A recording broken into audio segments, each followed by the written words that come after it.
Donc voilà 80 000 euros que tu as jeté dans l'eau parce que tu as acheté un bien et tu ne vis pas à l'intérieur. Je vais te dire donc ce que tu peux faire avec les 80 000 euros. Les 80 000 euros, tu viens, toi qui viens en Occident, tu prends les 80 000 euros, tu prends 10 000 euros, tu investis dans la bourse.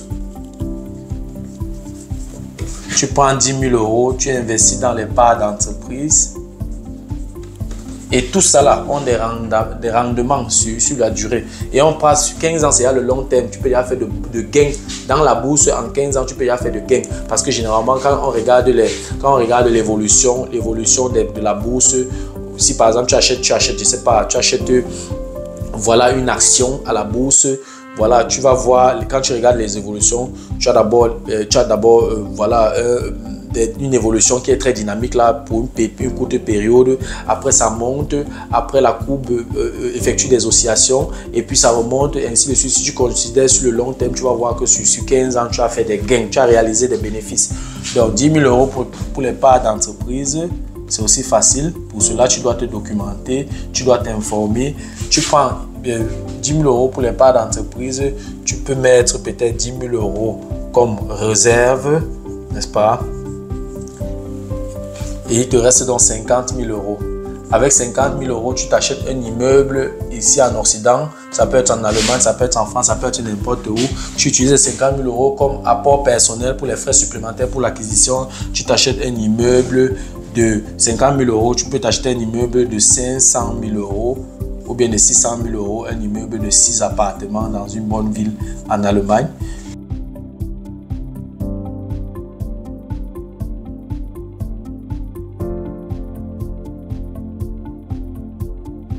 Salut à toi et merci encore une fois de plus d'avoir cliqué sur ma vidéo. Si c'est ta première fois de passer par ici, je m'appelle Fabrice Zopop. Je suis ingénieur en génie mécanique et en même temps investisseur immobilier depuis plusieurs années déjà. Dans cette chaîne, je parle de 4 thèmes. Je parle d'intelligence financière, je parle d'investissement immobilier, je parle des faits de société, je parle également de sport. Voilà, si ces 4 thèmes t'intéressent, abonne-toi tout simplement à cette chaîne pour ne manquer aucune vidéo. Et si en plus de ça, tu actives la cloche de notification, alors tu recevras de manière automatique une notification lorsqu'une nouvelle vidéo sera publiée. Si entre-temps, tu as des questions, des remarques, des suggestions, des critiques ou alors des propositions d'amélioration, n'hésite pas de m'écrire en commentaire. Un like me ferait énormément plaisir. Si tu as besoin de mon expertise, tu peux me contacter à tout moment via les coordonnées qui s'affichent à l'écran. Tu peux également me recommander auprès de tes proches pour leur permettre, n'est-ce pas, de profiter également de mes connaissances. Quand je parle de connaissances ici, je parle d'accompagnement dans l'investissement immobilier. Je parle d'accompagnement dans la fiscalité immobilière. Voilà, si tu aimerais mettre de l'ordre dans tes finances, tu peux également me contacter. Je parle également de formation immobilière. Elle peut être virtuelle, elle peut être en présentiel. Oui, voilà, si tu as investi dans l'immobilier et tu aimerais faire grandir ton patrimoine immobilier, tu peux également me contacter. Voilà, si tu as des proches qui aimeraient investir dans l'immobilier en Allemagne, qui vivent en Allemagne ou pas, tu peux également me mettre en contact avec eux. Voilà, dans la vidéo d'aujourd'hui, j'aimerais parler de l'intelligence financière. Oui, voilà, beaucoup d'Africains de la diaspora, lorsqu'ils ont déjà fini une formation ou alors ils ont déjà fini leurs études, ils sont ingénieurs, d'autres sont des experts dans différents domaines et tout, ils ont un bon salaire à la fin du mois et tout, voilà, ils mettent de l'argent de côté, d'autres prennent des crédits à la consommation et il y a un phénomène ou alors c'est, je ne sais pas si c'est la tendance ou alors c'est pas imitation ou alors il y a un projet derrière, beaucoup veulent construire leur résidence principale en Afrique. Ça, je te déconseille, ne le fais jamais. Ne prends jamais l'argent, ton argent ici, que ce soit le crédit, que ce soit ton épargne, tu t'en vas construire ou acheter ta résidence principale en Afrique où tu ne vis pas. Si tu le fais, il faut planifier, rentrer peut-être dans les 5 prochaines années au maximum. Si tu vas rester vivre ici 10-15 ans, alors ne t'hasarde pas, ne gaspille pas ton argent, n'est-ce pas, pour construire ou acheter ta résidence principale en Afrique. C'est du suicide.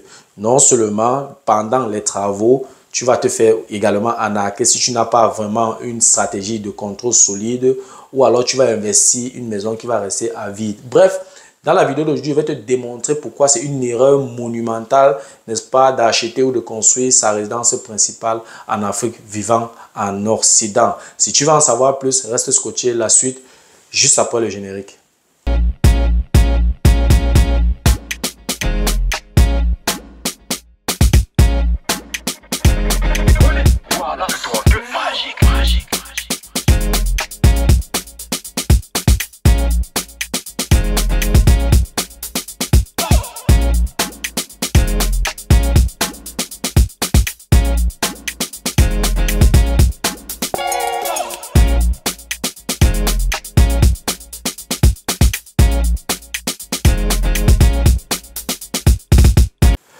Voilà, comme je l'ai énoncé à l'introduction, je vais te démontrer dans cette vidéo que investir ou alors prendre de l'argent pour acheter ta résidence principale en Afrique ou construire ta résidence principale en Afrique est une erreur monumentale qu'il ne faut jamais faire. Si tu sais que les 10 prochaines années, tu ne vas pas, les 5 prochaines années, tu ne vas pas rentrer en Afrique, ne gaspille pas ton argent pour construire ou acheter ta résidence principale en Afrique. Voilà, je vais utiliser mon tableau pour, n'est-ce pas, développer ma démonstration. Voilà, on va supposer que voilà, tu t'es débrouillé pendant 5 ans, pendant 10 ans, tu as mis l'argent de côté, tu as aussi pris même les crédits à la consommation pour compléter, tu as pu épargner. Voilà, on va donner un titre, oui, résidence principale que j'appelle RP en Afrique. Pour ceux qui vivent en Occident, qui veulent construire en Afrique ou acheter les résidences principales en Afrique. Oui, donc je vais utiliser, donc voilà, je vais prendre un exemple simple, hein, voilà. Oui, tu es un expert dans ton domaine, tu as quand même un salaire. Et puis, si tu veux, étant en Occident, si tu veux construire quelque chose au pays, tu veux faire quelque chose de beau. Voilà, généralement, dans la plupart des cas, c'est voilà, la diaspora construit généralement les duplex. Voilà, donc, on va aller sur la base d'un duplex. Voilà. Ta résidence principale, je préfère faire comme ça, avec les tirets ici, comme ça, avec les flèches. Oui, tu fais un duplex, n'est-ce pas? Et on va supposer que le duplex coûte 80 millions. On va aller en francs CFA. Hein? 80 millions de francs CFA. Ça, c'est le coût du duplex. Tu as pris beaucoup d'années pour cotiser, pour épargner. Après, tu as épargné peut-être la moitié. Et puis, tu as pris un crédit à la consommation que tu vas rembourser ici. Oui. Donc, voilà 80 millions de francs CFA que tu as investi. Tu vas prendre peut-être 2 ans pour investir sans compter les tracasseries, les maçons qui vont te montrer le feu. Tu vas discuter avec eux. Si tu n'as pas une bonne stratégie, il y aura des fois on va te voler et tout. Il va falloir être très vigilant. Il faut prendre une firme sérieuse qui va coordonner les travaux. Et dire prendre une firme sérieuse veut dire également que les coûts de construction vont être encore un peu plus élevés parce qu'une firme sérieuse va aussi vouloir vendre ses services aussi cher. Il faut une stratégie de contrôle qui ne coûte pas aussi moins cher. Bref, ce sera vraiment un combat. Donc, on suppose que tu as dépensé 80 millions de francs CFA pour ton duplex. Bon, je suppose que si tu le fais, tu ne planifies pas rentrer en Afrique dans 15 ans. Voilà. Tu finis ton duplex. Voilà, tu as dépensé les 80 millions de francs CFA. Maintenant, le duplex que tu as conçu, supposons que c'est un duplex que entoure la surface habitable. Disons, c'est comme les maisons sont généralement très grandes en Afrique, mais la surface habitable, on va aller sur la base de 200 mètres carrés. De 200 mètres carrés. Donc, je suppose que tu as acheté un terrain de 500 mètres carrés avec parking et tout le reste.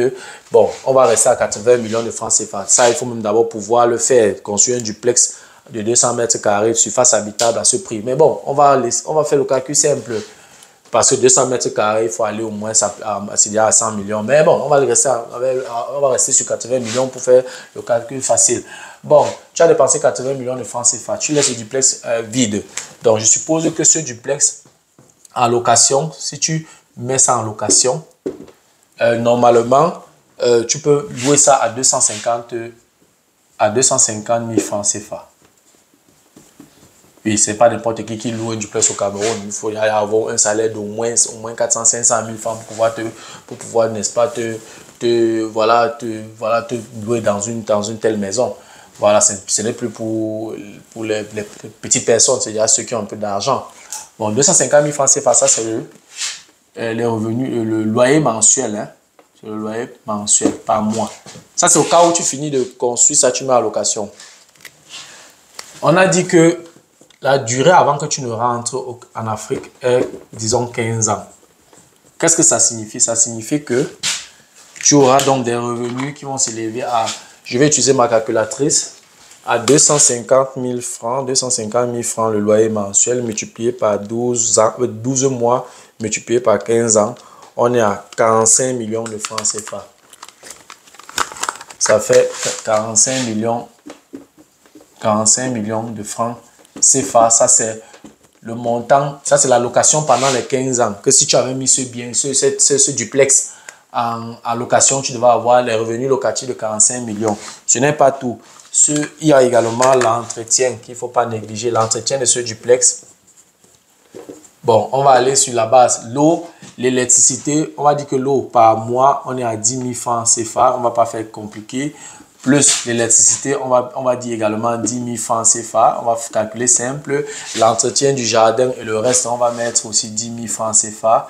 Et les imprévus, on va mettre 10 000 francs CFA. Donc, on aura un total d'entretien de 40 000 francs, CFA. N'est-ce pas? Si on multiplie maintenant par 12 mois et par 12 mois, et fois 15 ans, ça va faire quoi? Ça va faire 40 000. Puisque que tu sois dedans ou pas, tu payes l'eau. Que tu sois dedans ou pas, tu payes l'électricité. Que tu sois dedans ou pas, les herbes poussent dans le jardin. Il faut que le jardinier vienne de temps en temps arroser, entretenir et tout le reste. Si un pavé est gâté, ou alors il y a eu la moisissure, je ne sais pas trop quoi, il faut entretenir, c'est bien. Personne ne vit à l'intérieur, tu vis ici. Et bon, tu vas de temps en temps là-bas faire 2 semaines de vacances, ou 3 semaines, ou 1 semaine. Voilà, donc ça fait 40 000 francs CFA par mois pour l'entretien qu'on va multiplier par 12. 40 000 francs CFA. 40 000 francs CFA fois 12 fois 15 ans. On est à 7 200 000 francs. 7 200 000 francs CFA, n'est-ce pas? Pour l'entretien de ce duplex pendant les 15 ans. Voilà. On a fini avec les frais d'entretien. Maintenant, on va faire un calcul simple. On va faire donc la somme. On va faire donc à combien dépenses totales. Dépenses totales. Je vais dire, bon, le manque à gagner. Quand on fait la somme, on est à 45 millions plus 45 millions plus 7 millions 200 000. Ça fait 52 millions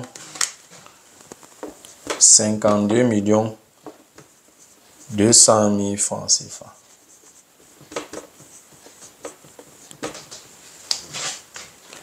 On va calculer ça en euros divisé par 655,56. On est à peu près 80 000 euros.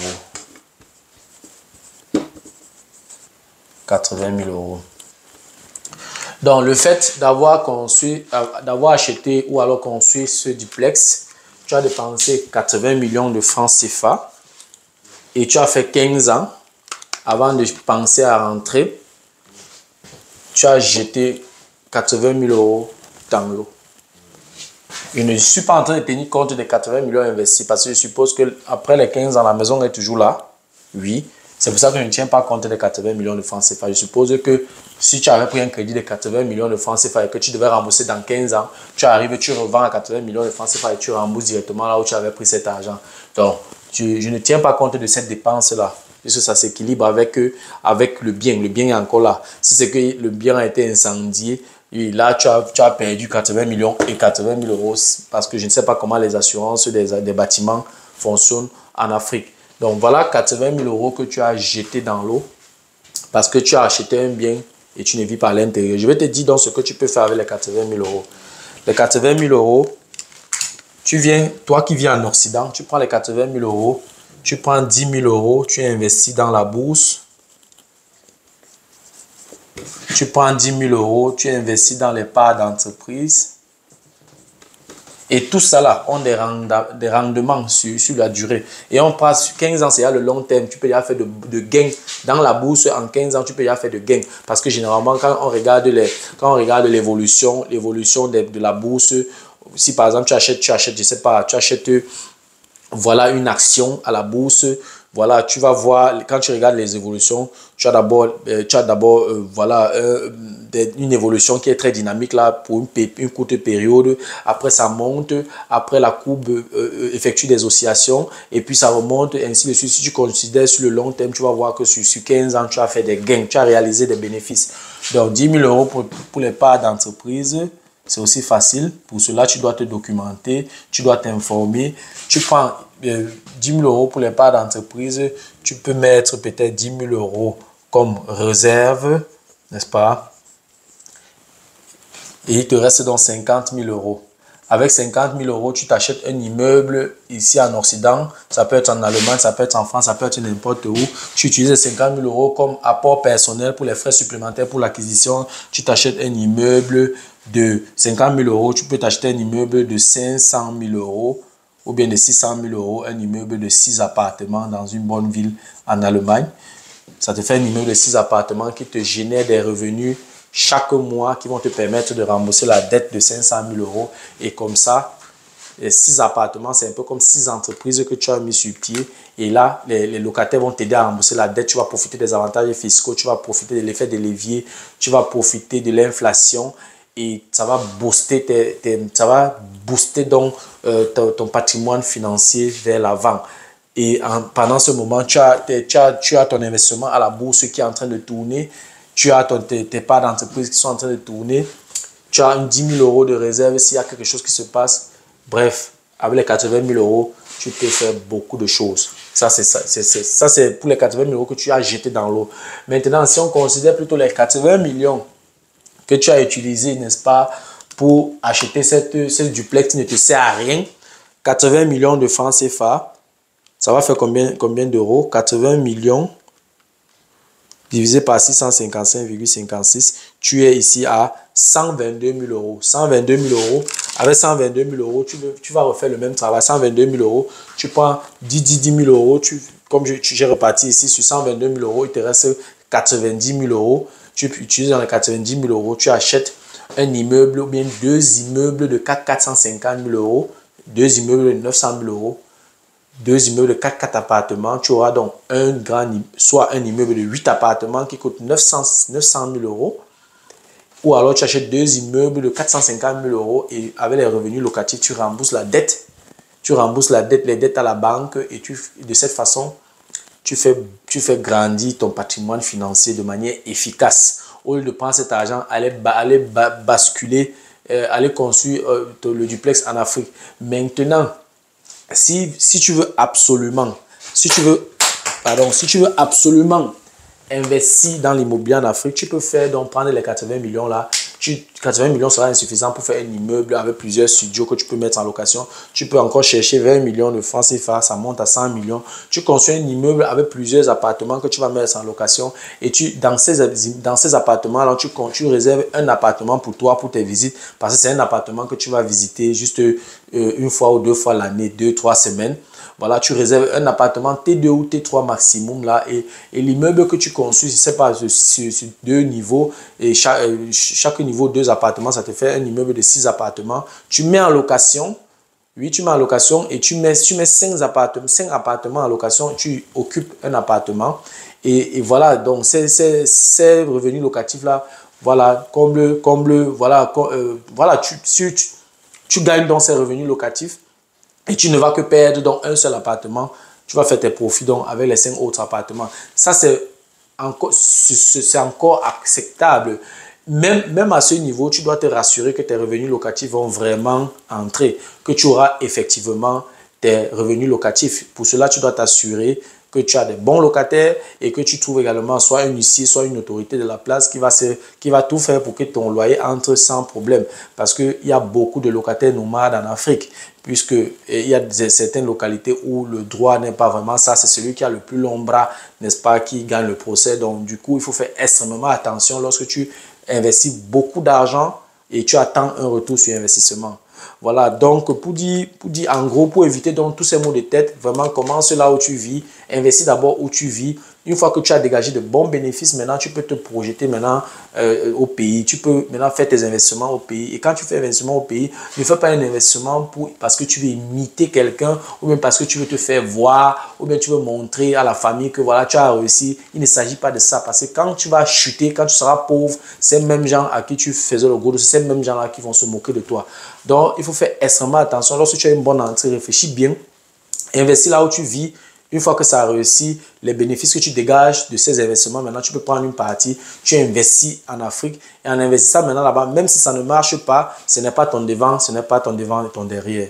Donc voilà un peu ce que je voulais dire par rapport à cette problématique où beaucoup d'Africains vivant dans la diaspora, même de manière aveugle, sans réfléchir, se lancent seulement à construire les grosses villas, les gros duplex en Afrique pour ne pas vivre à l'intérieur. Tu ne peux pas construire un duplex de 100 millions de francs CFA où tu fais 2 semaines à l'intérieur. Ça n'a aucun sens. C'est une bêtise, c'est une idiotie financière qui ne dit pas son nom. Et après, tu es surpris 10 ans, 15 ans, 20 ans plus tard que tu n'as plus rien. Tu es ruiné. Tout simplement parce que tu t'es lancé dans des investissements bêtes. Et ce n'est même pas un investissement, c'est une dépense. Et une dépense inutile. Voilà tout ce que je voulais dire par rapport à cette problématique. C'était tout pour la vidéo d'aujourd'hui. J'espère que la vidéo t'a plu. J'espère que la vidéo a été à la hauteur de tes attentes. Voilà, si la vidéo t'a plu, je te prie de la partager au maximum. Et si les contenus de cette chaîne t'intéressent, abonne-toi tout simplement à cette chaîne pour ne manquer aucune vidéo. Et si en plus de ça, tu actives la cloche de notification, alors tu recevras de manière automatique une notification lorsqu'une nouvelle vidéo sera publiée. Si entre-temps, tu as des questions, des remarques, des suggestions, des critiques ou alors des propositions d'amélioration, n'hésite pas de m'écrire en commentaire. Un like me ferait énormément plaisir. Si tu as besoin de mon expertise, tu peux me contacter à tout moment via les coordonnées qui s'affichent à l'écran. Tu peux également me recommander auprès de tes proches pour leur permettre, n'est-ce pas, de profiter également de mes connaissances. Merci encore pour ta disponibilité. Merci pour ton attention. C'était Fabrice de Imo Génie. On se dit donc au revoir et à la prochaine. Ciao.